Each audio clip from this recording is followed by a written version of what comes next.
record. Okay, so now it's recording to the cloud. Thank you very much for reminding me.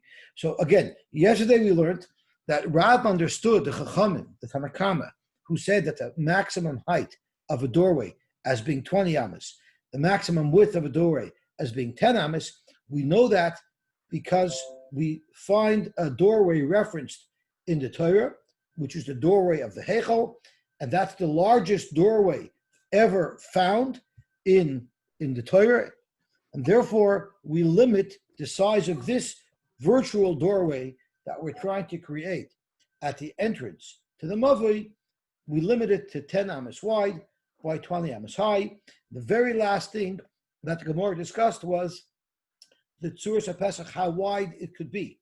There was one Shita who held it could be as wide as you want it to be, once you have two verticals as well as the horizontal.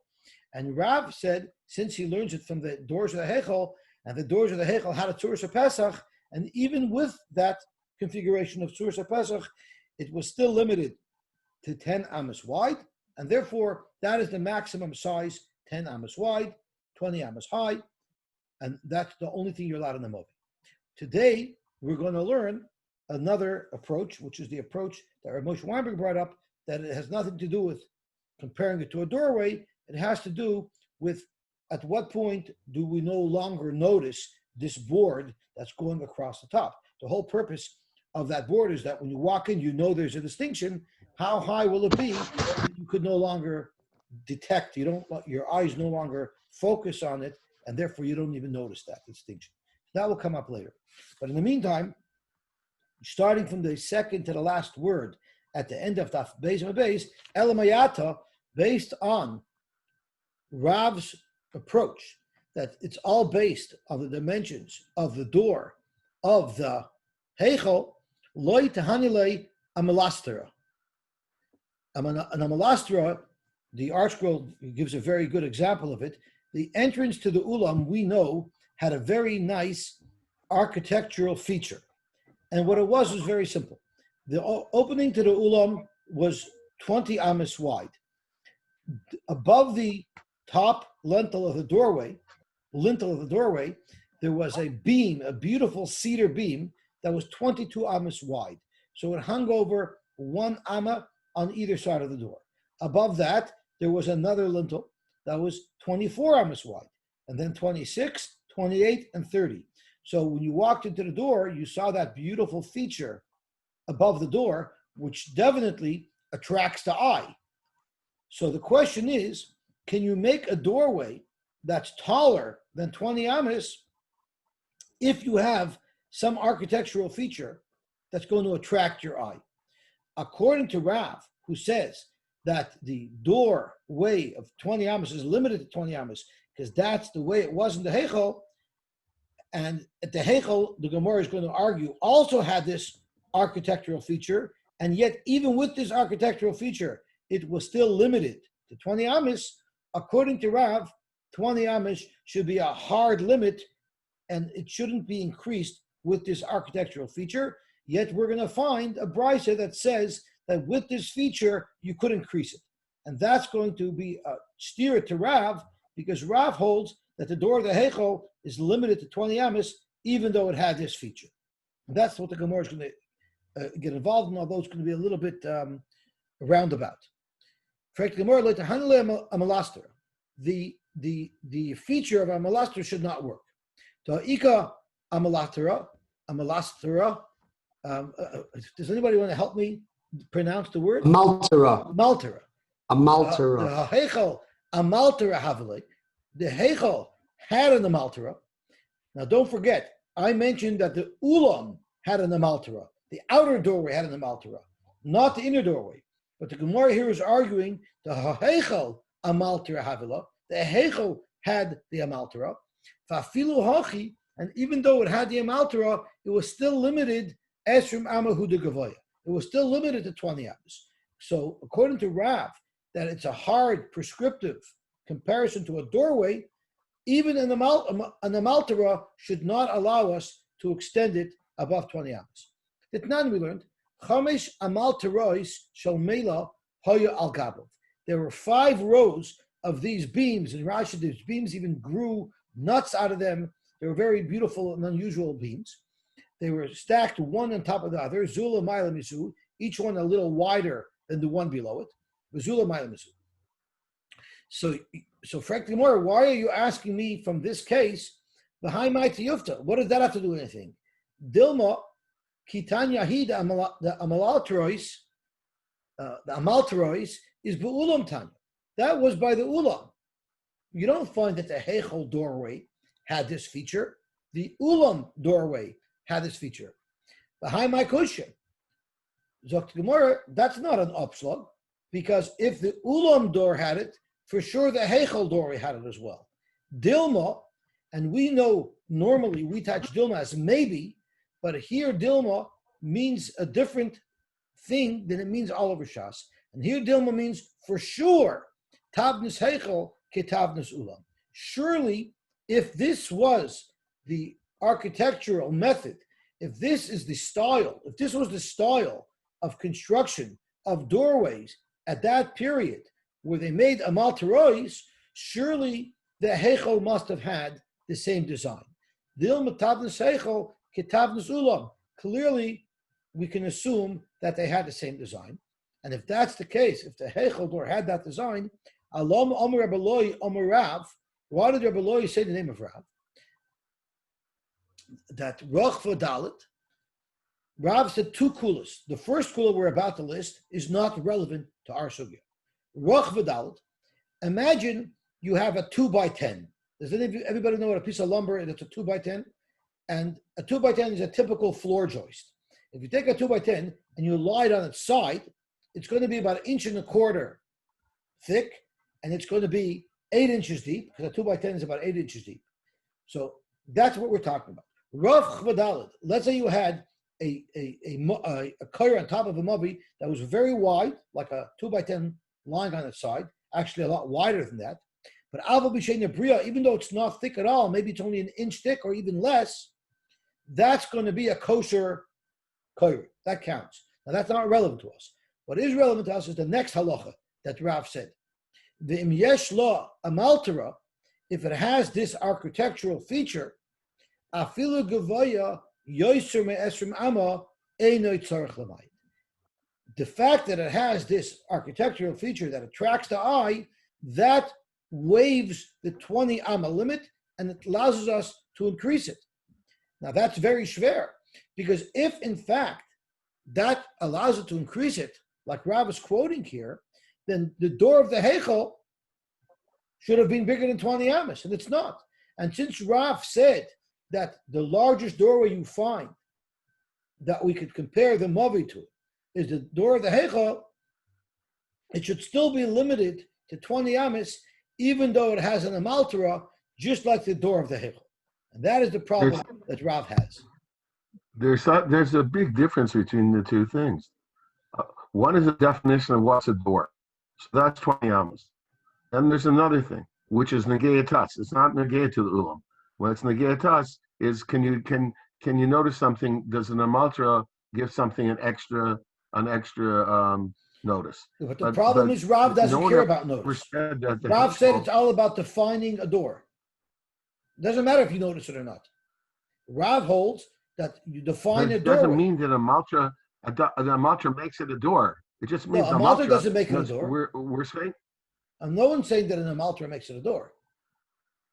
And the maltra is a design that's put above a door. So, but it's not part of it. But it is not a pesach. It isn't. Yeah, but it draws your eye upward, so therefore you notice you're in a doorway because it's an architectural detail. So that indicates if this was that about, you can go if this was about notice, but it doesn't matter. I agree. If it doesn't. Right. Rav learns it has nothing to do with attracting your eye.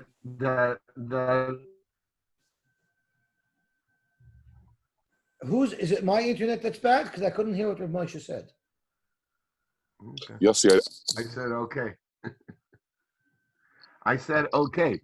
Okay, so basically what's happening, Rav, who holds that it has nothing to do, since Rav says it's all about comparing it to the door of the Heichel, and the Movi has to resemble the door of the Heichel, no matter what amount it had, it was still limited to a maximum of 20 amos of height.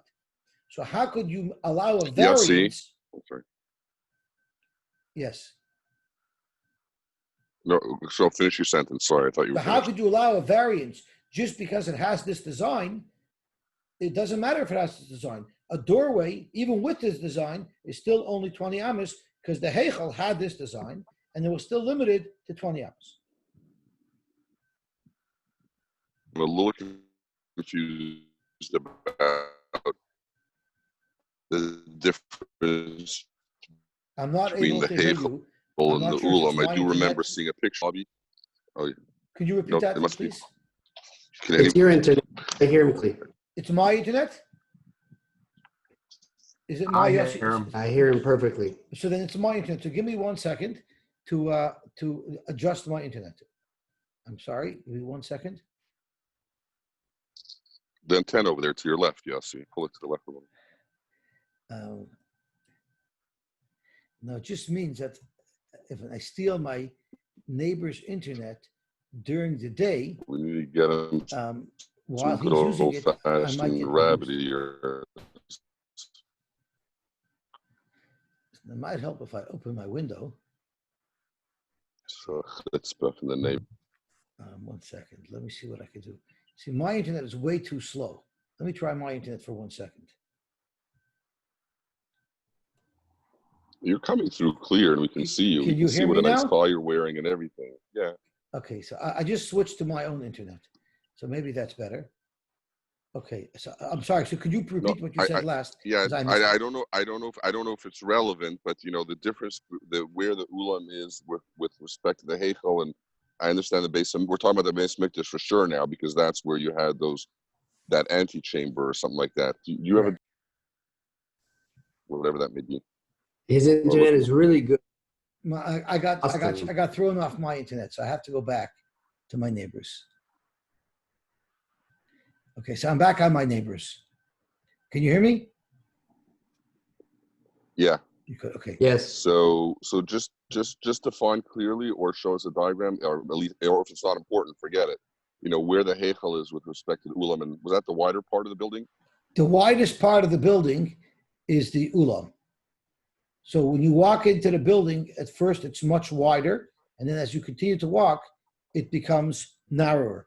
If you give me a minute, I'll actually get you a good picture, but give me 1 second. So the ulam is the front room Yeah, before you allow actually me get to into step the away heichel, from where it. they. I'll grab the Mishka book. 1 second. Sorry.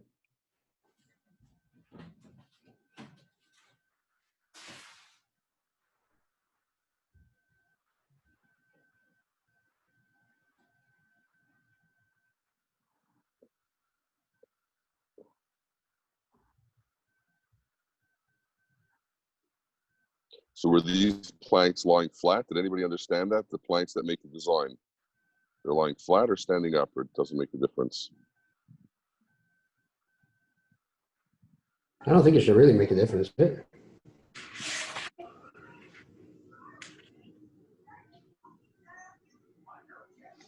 So the ulam was that empty chamber in the front, like a lobby that was wider, that where the base of mikdash was wider in the front?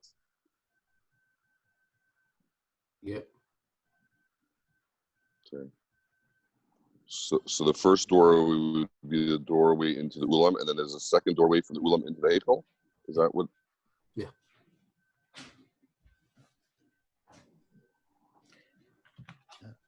My kids must have No, put it yes, away yes. already, It's a so I'll big draw a house. picture. I'll just draw a picture.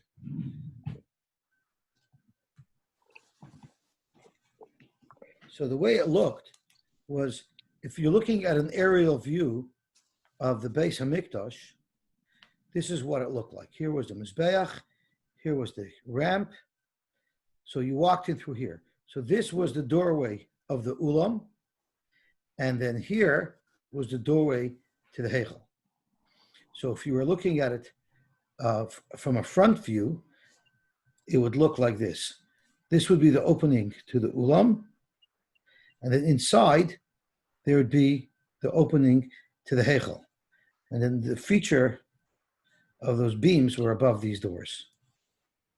So you don't see depth here, but this is 10 amos And- closer to us than this is. Right.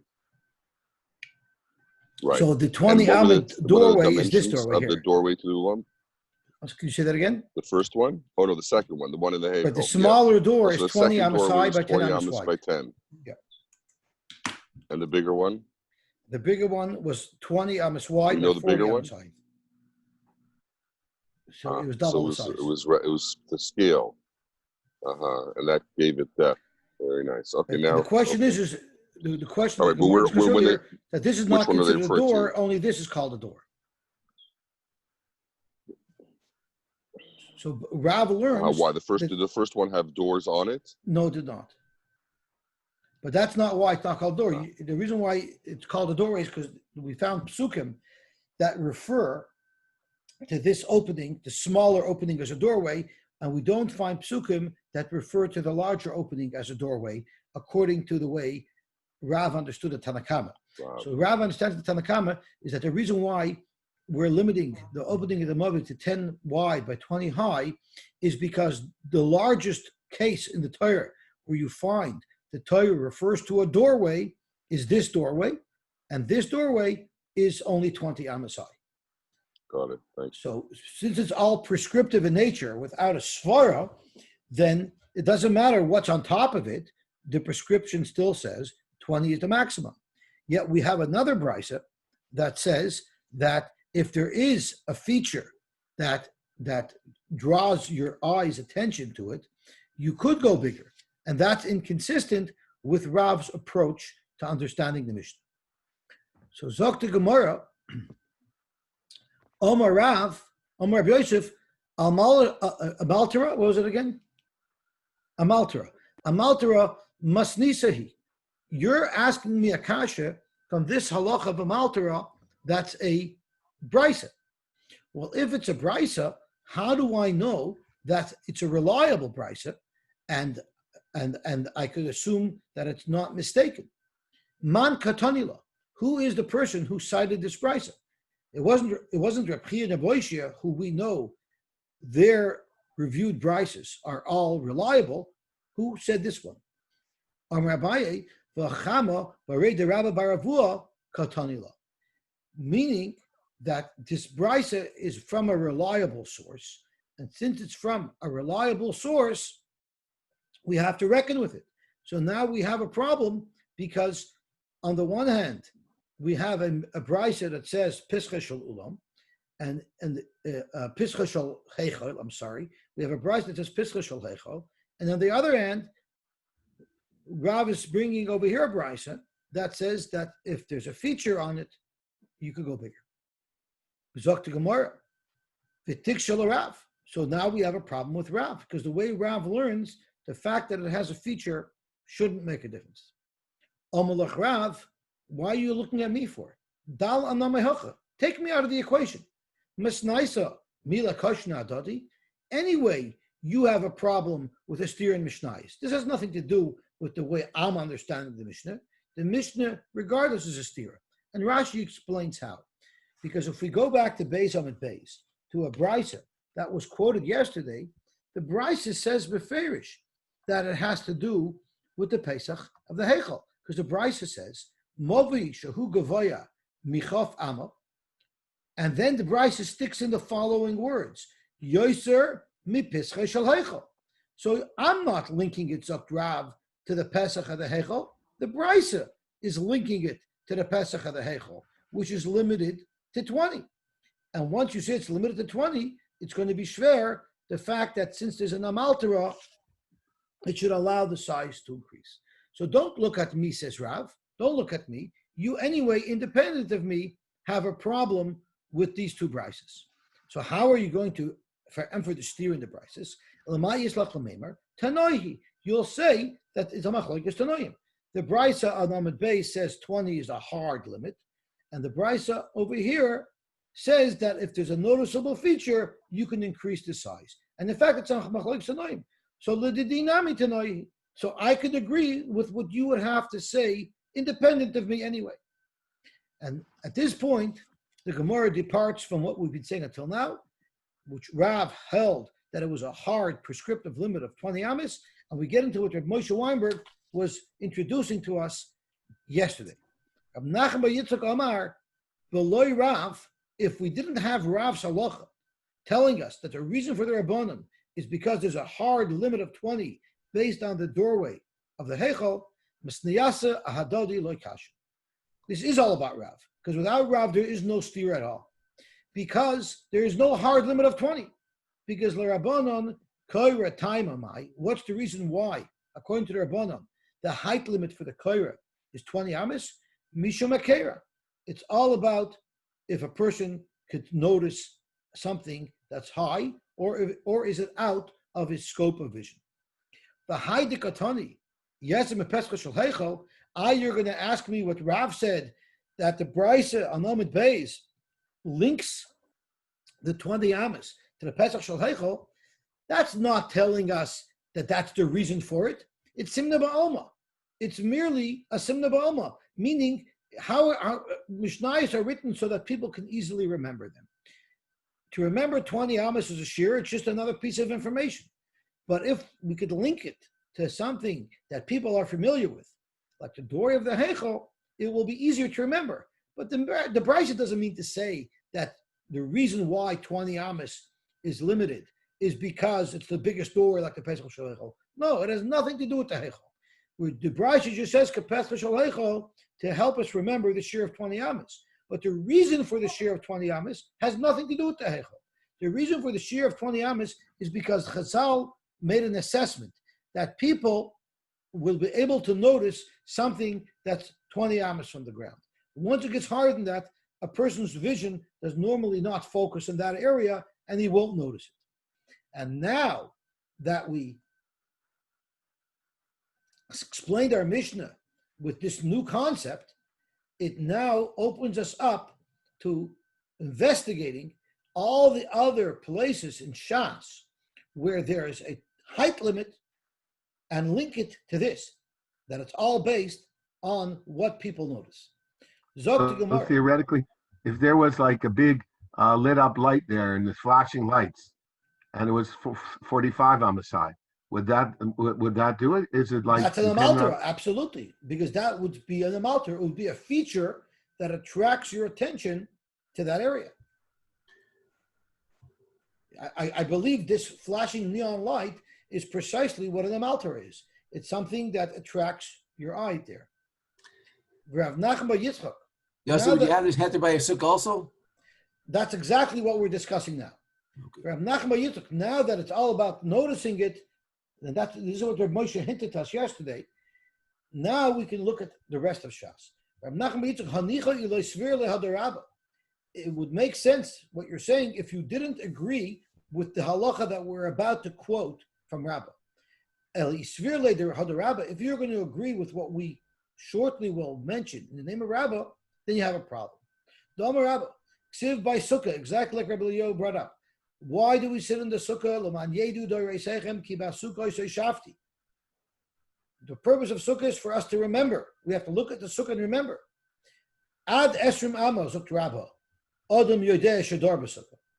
If the Sukkah is as much as 20 amos high, a person will still realize when he goes into this room that he's sitting in the Sukkah, and he'll remember L'man Yedu Dar Yisechem. But L'maylam Esrim Amo, if it's taller than 20 amos, Ein Adam Yodeh Mishum de la Shalta Ba'ein. So the problem is, Alma, you see clearly that the exact same reasoning behind the Machlokes here in Mavui is Alma Gabasuka Nami Be'aker Pliki. You see that it's exactly the same Machlokes. It's a Machlokes as what is the scope of vision of a person. Is it up to 20 amis, or it is even higher than 20 amis? Now that that's the Machlokes, if Lugi Betar Talamali, why did the Tana need to mention this Machlokes between Rabbi Yehuda and the Rabbanan, both here in Maseches Eruvin, as well as there in Maseches Sukkah? Once the Machlokes would be mentioned in one of the two places, that logic would automatically carry through in the other place. Why did the Tana find the need to be redundant and mention the Machlokes in both places? So basically, if you have like Rav, which is special Gzeres, Kosuv, Pesach, then the reasoning for Sukkah would be independent of the reasoning for Mavi. But the way Rab Nachman bar Yitzchak is learning, it's one theme. Zaktimar Tzricha.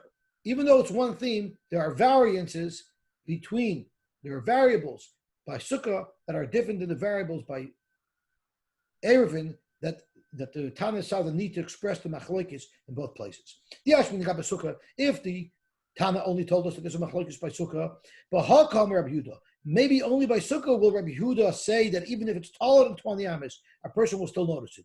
You know why? Even the yeshiva vida, people don't just pass through a sukkah.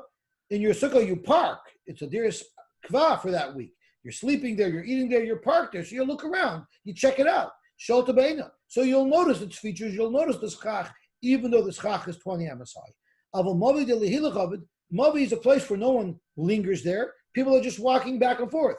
Ema, he might agree that a person would not notice that unless it was 20 amas from the ground and no higher. So that's why the machlokes had to be mentioned by Eruvin in our case, because we would not have known that Rabbi Yehuda would still allow a higher kaira. And if we only had our case of Eruvin, maybe only by us is there a rabban makbid on keeping it at 20 amas. By sukkah, where people spend a lot of time there, that's why you need the machlokes in both cases. But in fact, it's the same machlokes. What is the natural scope of vision of a person? Does he notice things that are above 20 amas? Yes or no? And of course, it can never be a machlokes in Metzias. So as my Rebbe won't tell me, not a machlokes in Metzias. Everybody agrees that I notice less something that's above 20 amas than something that's within 20 amas. The question is that level of awareness, is that enough to satisfy the need of the heker for the mavi and the need of the heker for the sukkah or not? Frank Gemara, my amaltera. Can you give me a little bit more information on the architectural features of this amaltera? They actually had decorations on it, something that looked like a nest of a bird. It was some type of decoration, some type of art on it that drew the eye. Yosy Ravdimi, when Ravdimi came, Omar, he said, Ami b'Marava, in Marava they explained what this amaltera was, and they said it was piski de arza. Piski de arza are large, horizontal cedar beams that ran parallel to the length of the mavi. So imagine you come into the mavi, and there'll be a beam that runs the length of the mavi from the doorpost, from the top of the door to the far end. That caught your eye because it ran the length of the mavi in the same direction that you're headed.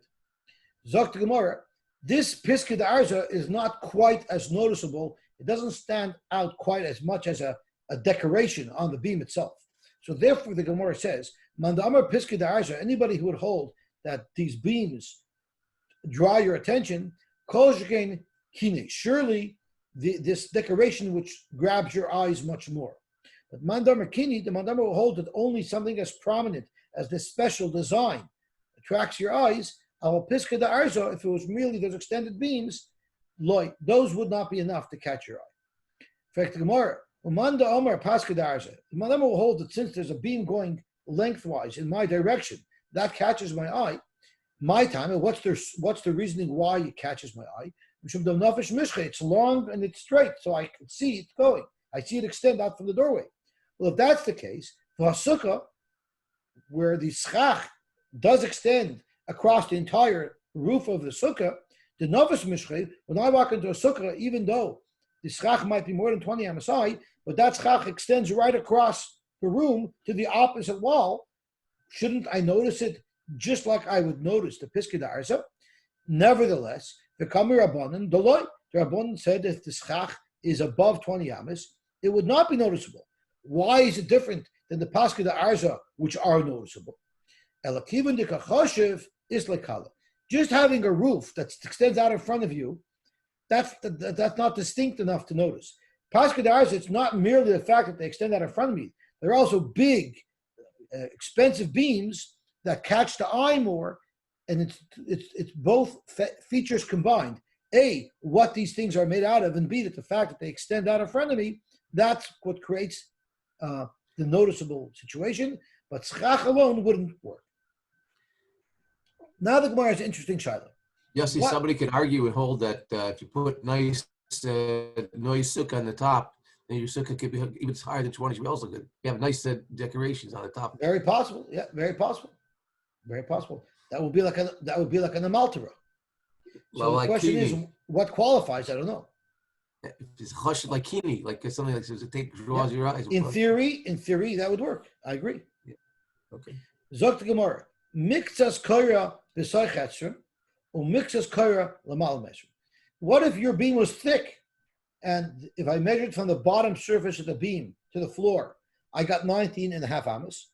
But if I measured from the top surface of the beam to the floor, I got 20 and a half amos. So part of my koira is out of the range. Or by sukkah, I have a thick layer of schach, mixa schach b'soich esrim, or mixa schach l'maylam esrim. What would be the halacha? Omer Rabba, Zok Rabba, b'mavi kosher. By a mavi it would be kosher, b'sukkah pasuk. Frek the Gemara, maishna b'mavi the kosher. Why is it kosher by the mavi? Damrinon kaloish. We could say, imagine that I trimmed the board and I removed the entire part of the board that's above 20, and I've only allowed to remain a thinner section of the board that's below 20. So if I could do that by a board, sukkanami leimekloish. Why can't I say thin out the schach as well, so that the only part of the schach that remains would be the area below? So if you do that, then your schach will be too thin, and the schach will become compulsory. So Hachanami, by a curry and a mavi, you have the same problem. If you thin out the wood too much and you strip away everything that's above 20 amis, you might end up with a paper thin piece of wood that's going across the top of the mavi that could be blown away, and that's not a good curry. What are you going to say? You're not actually cutting it away. You're imaginary cutting it away. And therefore, the area that remains below the 20 amis is like steel, which is rough and rigid and tough, even though it's thinner. So Hachanami, by the schach, we're not really removing the schach that's above 20. We're imaginary removing the schach above 20. So it's kosher schach. So there's no reason why you could justify a difference in psak halacha between a sukkah and a mavi. So we need to drill down and understand why. So Amar Rabba Meparzake, sukkah diliyachatu. Sukkah is made for a personal use. Most sukkahs are private sukkahs. They're your home. You live there. Therefore, loy matker. If we're afraid that what's going to happen is the lower level of the schach might fall, might deteriorate, and then you won't have any schach remaining below 20. And then it's really puzzle. And since it's your own private house, there's no one to remind you that you have a problem. But mavi de l'rabim, a mavi which is something that's made for the public, mitkari adodi. Ask anybody who ever did anything to service the public, and they'll tell you that there's multitudes of kind-hearted people that nudnik them to death. Maybe you should do it this way, maybe that way. This doesn't look good, that doesn't look good. Anybody who ever volunteered to do something for the public will always be harassed and attacked with a multitude of do-gooders who are so concerned to make sure that everything's perfect because they care, right? So therefore, since it's a mavui, no need to worry that the lower part of the beam will deteriorate, because there'll be a whole line of nudniks waiting to make you aware of it. Eruvin Omar. Yes, yes. Can you hear me? Sure. Yes. I don't understand. I don't know if anybody else doesn't understand this, but if the bottom surface of the schach is within your 20 amis, who cares how much it's piled up on top? You don't even see it. What your eye sees is the bottom of the schach. And so too with the beam. If the bottom of the beam is below the 20 amma mark or right at the 20 amma mark, if it extends up above it and then you go and you shave it down, the bottom line is, he's explaining, is that the bottom edge of both these surfaces are as 20 amas. So what's the benefit? Nobody can see above the schach. You're standing in the sukkah. I agree with what you're saying 100%. And because of that, the final shot that we just said, that the whole concern is that the area below 20 amas might deteriorate and disappear, that talks to me. That I understand. But in the Havamina, that the Gemara said, I taka don't understand because of your kasha. If it's all about me noticing it, what's the difference how much higher it gets stacked? All that's relevant is that part of it is within my scope of vision. Right? I agree with what you're saying 100%. So I don't understand the Havamina, but the maskana of what the Gemara is saying is my concern is that the area below 20 will deteriorate. That makes sense, because if it deteriorates, I won't notice it anymore. So I agree 100% with what you're saying. Okay, so let's see the Gemara. Yosy, you just have to point out. Yossi, you just have to point out that this chashash is only where it's a little bit below. I mean, you can have the chashash by any kind of a beam that's over your sukkah. Maybe it'll deteriorate and disappear. And even if it was enough below this stuff. Let's say it was why don't you have? It's only we have a chashash for a little bit, right? It doesn't quantify. The Mishnah doesn't. The Gemara here doesn't quantify. It says if there's some above and some below, then it's possible that the stuff below. So if it all gets deteriorated, then you're for sure going to notice. But if only part of it gets deteriorated and there's still some above 20, then you might not notice. It's that the Gemara's kasha. It's only if there's what's below it is a little bit, because Gemara says ikalshus lay. It's not enough. Vice would have enough there. It would be no problem. It might deteriorate. Anyway. The Gemara only had a problem with doing this whole thing if it's only a little bit. It would be a lot. Could be. But at the end of the day, there is some worry. That if there's some above and some below, I might lose the stuff below without noticing it. I think the question is not really like David said. You're right. If you see the bottom, it's enough. But it's the contrast that by the circuit didn't say that. So that's what opens the question. It's not just what's the story that there's no that you if you see the bottom, it draws your eyes to the top. The question is, and if that was the case, why could there be a contrast between sukkah and Mavli? And the Mavli? That's where the question is. If that was a good svara, so how could there be? Why would one have a different law than the other? Right. So now we have a reason because it's mitkar dodi. Something the Rabbim is mitkar dodi. Something the Yochel is not. Anyone could see by Mavi Yosy, since you see the beginning of it, you see the end of it. Understand, but what if the part that's below 20 rots and it's no longer there? Then you might not notice the part that's above 20. I'm talking about the Havamina. I'm sorry? Okay. You're asking on the Havamina. Yeah, that David Leibman asked on the Havamina. And it's taka very fair. I agree with David's kasha. I'm giving a possible answer that the question's not on the case itself, it's on the contrast of the two cases. I hear. The contrast tells you that svara, whether you think it's a good svara or not, if you start looking up, you keep looking up, doesn't apply in one of the two cases. So that's the Gemara's kasha, but it's still shver. What was the Gemara thinking? Right? David's kasha still remains. You're saying the Gemara is focused on the difference. You're right. But it's still shver. What's pshat? And I think David's kasha is very valid. But anyway. The other thing that bothered me is that when you go and show dimensions of 20 amas to the top of the doorway, those are inside dimensions until you hit the bottom of the lintel. The Gemara is going to say that. That's beautiful word. The Gemara is going to say that. That 20 means inside dimensions. Exactly. The Gemara is going to say that. Excellent. Ravina Omar, Sukkah Dairaisa, he says another story. Sukkah Dairaisa, why are we more machmir by Sukkah? It's a mitzvah Dairaisa. Chmir Barabon, and they don't want to take chances. Mavid, which is only Darabon anyway, Leichmir Barabon. So this is the Shita of Rabbah, who said, was it Rabbah? No, this is the Shita of Rabbah, that by Mavid it's kosher, by Sukkah it's possible. Ravada by Masna lo shmaitzi the Rabbah Ibcha. He quoted Rabbah exactly the opposite. Amar Rabbah by Mavid possible, but Sukkah ksher. So the Gemara goes to the same sugya all over again. Maishna sukkah deksher damin kolish b'mavi nami le makolish. Ikalash ta havelei kaira nitos baruch. Hachanami ikalash ta havelei yicham samur b'tzolta. Ela akoy chanas tzolta mur b'mechamta. Hachanami akoy chanas geshmut shalmachis. So Amar Rabban Perskaya. So what is the reason why there's a difference between mavi and sukkah? Sukkah deliyachatu, sukkah which is personal. Ramei nafshe umitker. If you're in charge of your home, you're going to make sure to watch your house, to make sure things aren't deteriorating. You're going to inspect your windows to make sure they're cracked. You're going to inspect your window frames to make sure their paint isn't cracking. You're going to take care of your stuff.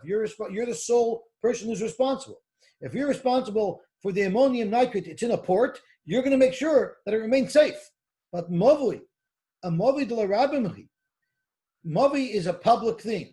Therefore, Samcha Adadi. Everyone says that the other guy will take care of it. Below Mitkri, it's going to end up getting neglected.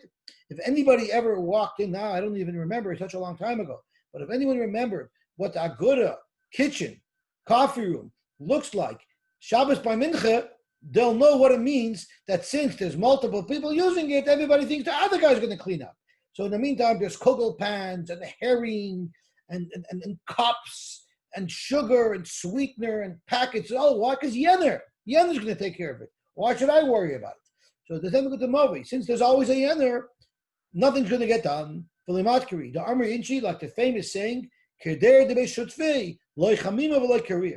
you have a pot that belongs to Shutfim, it's not going to be put in the fridge, it's not going to get cold. It's not going to get hot, it's not going to get put on the stove. Because everyone's going to think, Yenner's going to do it. So therefore, we have to be more machmer by a Movi, because if something goes wrong, everyone's going to say, oh, Yenner was going to do it. The Ostrov... See, that's why a mezuzah, the rabbi only has to be checked once in 50 years. Because everybody's going to say, oh, he'll check it, and they won't check it. I hear. So the Ostrov, the Rebbe said that this Gemara is a limud on how one must behave with a partner in business if one expects to survive. You have to be lechamim v'lekariri. You have to be very even-tempered. Never get too excited about anything. Because if you're a person who gets very excited about things, you're never going to survive and have a good relationship with a partner.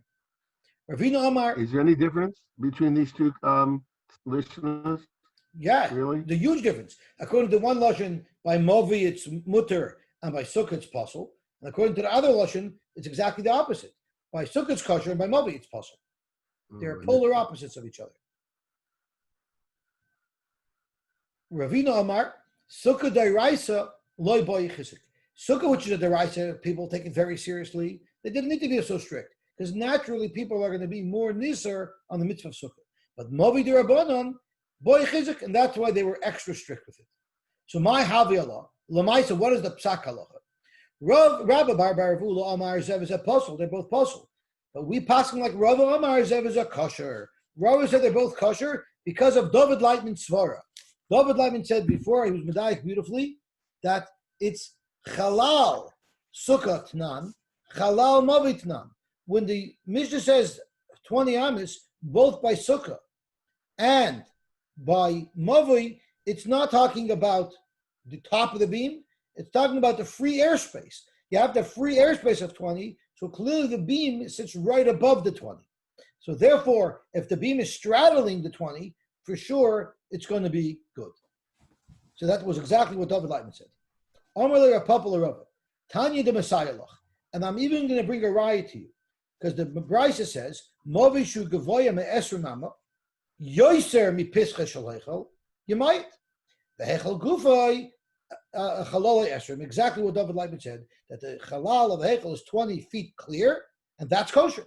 So you clearly see that if it straddles the 20, for sure it's going to be okay. Eisvei Rav Simi bar Rav Ashi le Rav Papa. Keitzad haya isa. How did you do it? Maniach koyer misvas esrim ulamata. You put the beam that you want to create for your mavi, that it should be from 20 and down. So this seems to contradict what we said, that you have free airspace of 20. So Gemara, Ema Ulamaila, when it says Kairos, Maniach Kairos, Esrim Ulamata, say what it means is Ulamaila. In fact, Gemara, V'halamata Katani. Pal, how could you say it means Lamaila if it says Lamata? So Gemara, it means Lamaila. The reason why it used the word Lamata is because the Tana wanted to tell us another halacha wrapped in to this word. Hakamash Malon, the Lamata Kalamaila. Not only is there a maximum height of 20 that we're familiar with, but there's also a minimum height. The minimum height is 10 tfach. And Malabaila, Chalala Esrim, just like when you're measuring the maximum height, you're allowed to have clear, free opening of 20 amis. Af Lamata, so too when the Tana tells you that the minimum height is 10, it means Chalala Asara. It means there has to be a clear, unobstructed height of 10 tfachim. That's why the Tana used the word Lamata and not the word Lamaila, because the Tana wanted to also tell us that on the lower shear of 10 tefachim, you need to have 10 tefachim clear. Amr Abai b'shmei Rav Nachman, Amas Sukkah, Amas Mavli. Now that we know they're interrelated, what type of amma do you use? Amas bas chamisha. You use a small amma because you want to go l'chumrah. If the maximum distance is 20 amas, we'll measure it with smaller amas to be machmer. If the maximum height of the sukkah of the mavi is 20 amas, then you'll use the smaller amas. But amas klayim, when we're talking about the minimum distance that you have to be maintained between two different species, there it's ba'ama ba'shisha. There we're going to use the amas that are longer amas, again, l'chum. So the Gemara wants to drill down and know exactly what... Is that 5 and 6 tefachim when it says 5 or 6? Yes, it's referring to 5 or 6 tefachim. So the amma of 5 tefachim would be a chumrah if you're talking about a maximum distance, and the amma of 6 tefachim would be a chumrah if you're talking about a minimum distance. So Zog the Gemara, amas mavi, amas bas chamisha lo ma'hilcha. So where would it be relevant to the mavi? We know very simply, we just learned it. Lagoivai, when you're measuring the height. But there's also another place where it's relevant. Will appear to this mavi. If the wall of a mavi got broken open, and it's broken open for 10 amas, that ruins the mavi. So when you measure the 10 amas, you measure it with a smaller amma, l'chumra, so that if you exceed that amount, we'll be machmer and say that you cannot carry in that mavi. Frank the Gemara, there's a third place where we need to measure a mavi, and there it's a minimum distance, and therefore using the smaller amma would be a kula. And that means, we know, like we said earlier, that the minimum height of the mavi has to be 10 tefachim. Well, what if it wasn't? Then you have to dig it out. Now, how much space do you have to dig out? You can't just dig out the area that you right beneath the beam, so that if you're standing underneath the beam, you have your 10 tefachim from floor to ceiling. Rather, you have to dig out 4 amas worth.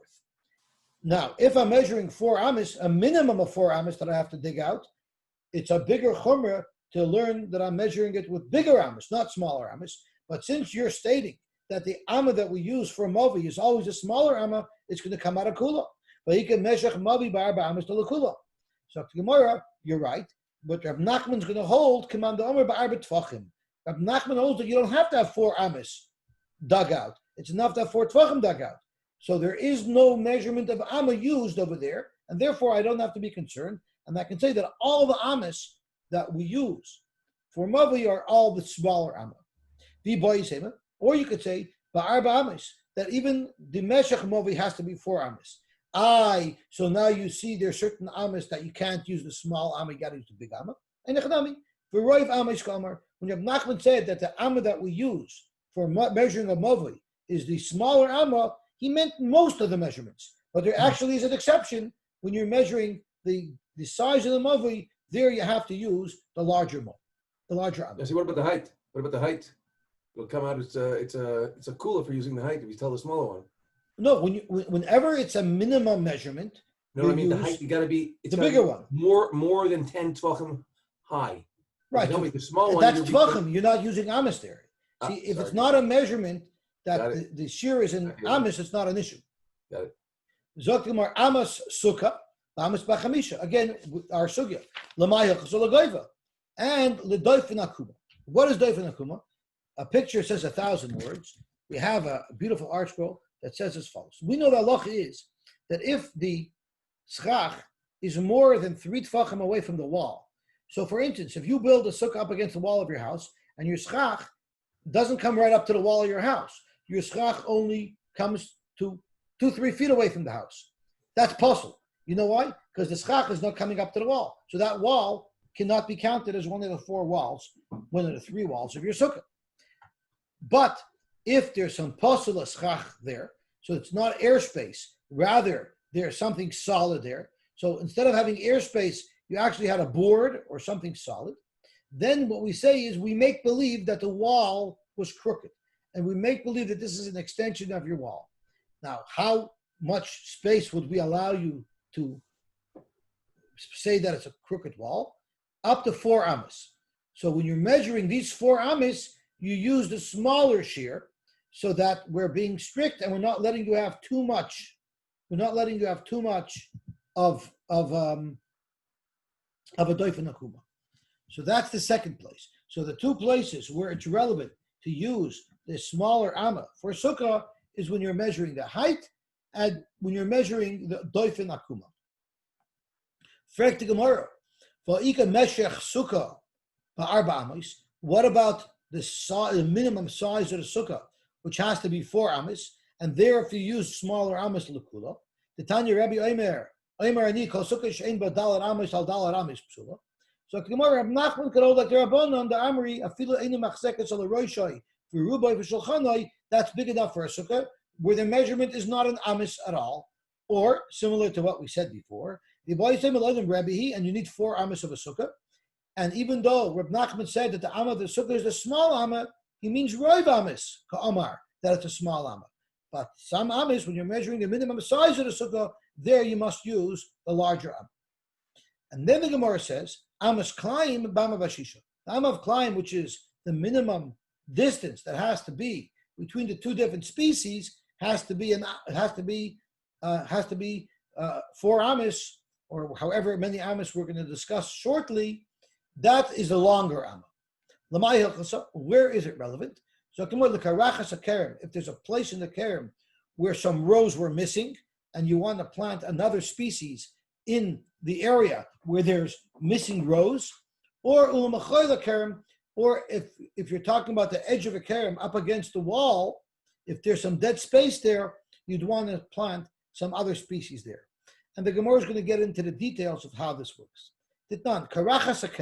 If there's an area in the kerem, imagine there's a couple of rows missing in the center of the kerem. In order for you to be able to plant in the center, you need to have a blank space in between the 2 rows of vines of 24 amos. It would be enough to have 16 amos. What if you want to plant at the edge of a kerem? So, for instance, the closest vine is not right up against the wall, it's set back, so there's some empty space between the row of vines and the wall. You need to have 16 amos between the wall and the closest vine. And now the Gemara is going to get into detail. What is an example of a karachas kerem where there's some rows missing? Zok the Gemara, kerem shecharv emtsiyusai.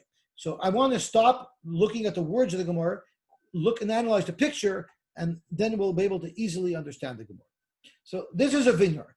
In this vineyard, there's rows of vines over here, there's rows of vines over here, and there's space in the middle that was left fallow. So the halacha is, we have to find a piece of land that is distinct, that we could say it's an independent piece of land that's not considered a vineyard. So it's not just, we got to be away a certain area. It also cannot be called vineyard. It has to be perceived as an independent piece of land. So right off the bat, anytime you have a vineyard, you need 4 full amos of width, a strip, to service that vineyard. Because they brought in vehicles, they brought in oxen and wagons. So they need a 4 amos, they need a full lane to bring in vehicles.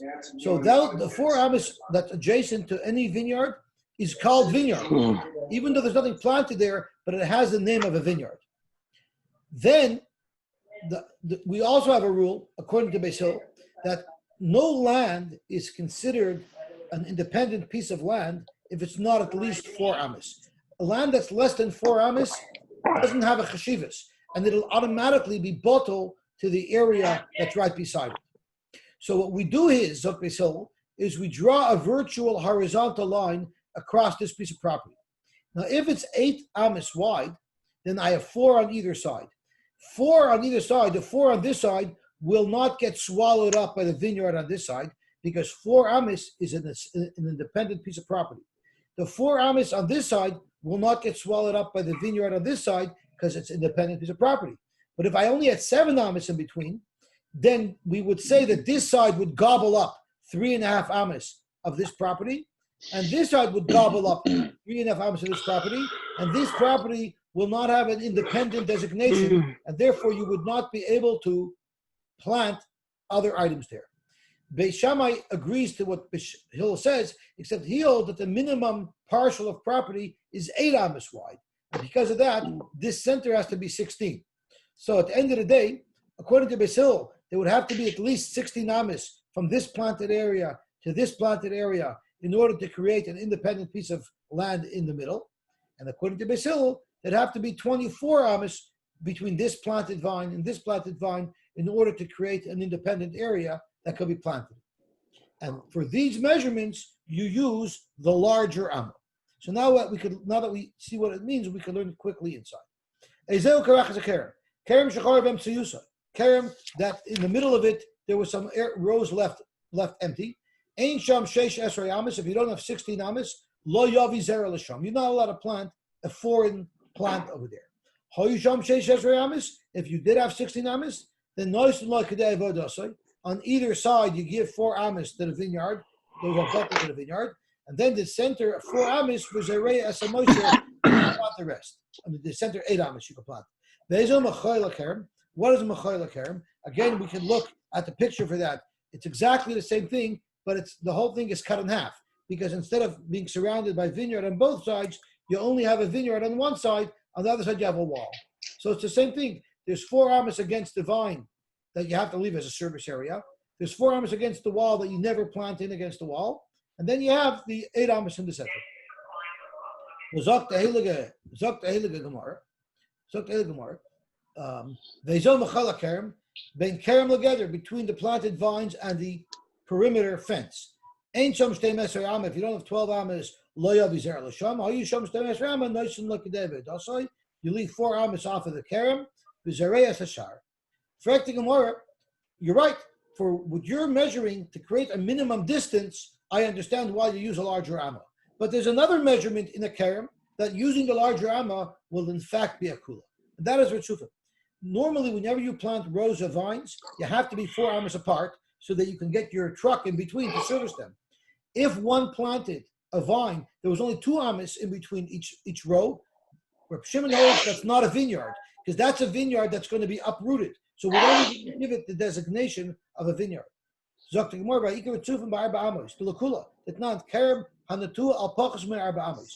kerem whose rows of vines are planted within 4 amas of each other. Reb Shimon Aimer Einei kerem. Reb Shimon says it's not a kerem. You uproot it. So there, if I'm counting the longer amas, I'm being makel because I'm going to disqualify this being a kerem, even though if I use the shorter amma, it would still be considered a kerem. So there, using the 6 tefach amma is in fact a kula. Now, the chamod is a kerem. It's not a problem. Because if you have 2 rows that are too close together, what you do is you make believe like every second row was uprooted. And then the rest of the kerem, the remaining kerem, would be good. So the army have a kerem. This Reb Nachman who said that you use an amma of 6, he holds like for the Rabbanon who holds anyway. You just rip out every second vine and then you have your distance and you don't have to measure anything. So therefore there is no amma measurement l'kula. Why say Reb Shimon really holds like Reb Shimon where you do have to measure the distance between the vines in amas, but v'roiv amas kamer, the same as far we said as well. Most of the amas that we use when we're measuring vineyards are the amma of 6 tvachim because it would be a chomer. Rava Mishmid Rav Nachman Amar Kol Amos v'Ama Bashisha. Whether you're talking about the amma for sukkah, for mavi, for kerem, it's all an amma of 6 tvachim. But there's still a little bit of a chomer and a kula. There's still a little wiggle room. And when you're measuring the ammas for mavi, where it's a maximum, you measure a tighter amma where your fingers of your tefach are close together, tight, so it's a little bit less, but a little atzvos. And when you're measuring the ammas for the distance that you have to maintain between the kerem and other species, you use an amma that's a little looser, a little bigger. So there's a much smaller variance between the chomer and the kula. And I guess we could stop here. So thank you very much for Boyside. So far, we're 2 blot into Eruvin, and we're coasting along Mitzvah, hopefully to finish with everybody together. Thank you very much. Have a good day. Sure.